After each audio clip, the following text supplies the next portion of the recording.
Alright, what's up TTG? This is A Plus Console Repair, and this is the reset glitch hack on the Falcon Xbox that I have for sale on Xbox Marketplace.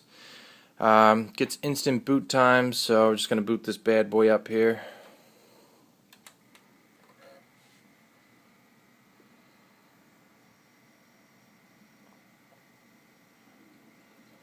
Yeah, first glitch every time.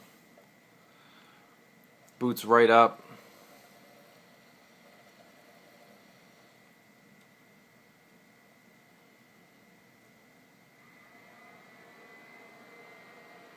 Got the fan turned up a little bit. Keep this Falcon cool. So it doesn't friggin' red ring.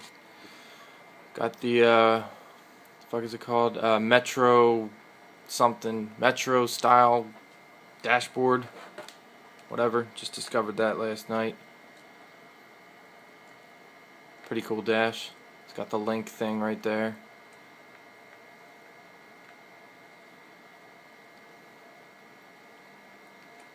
And you got Modern Warfare 2, Modern Warfare 3 on there, little 20 gig hard drive, so just loaded it up.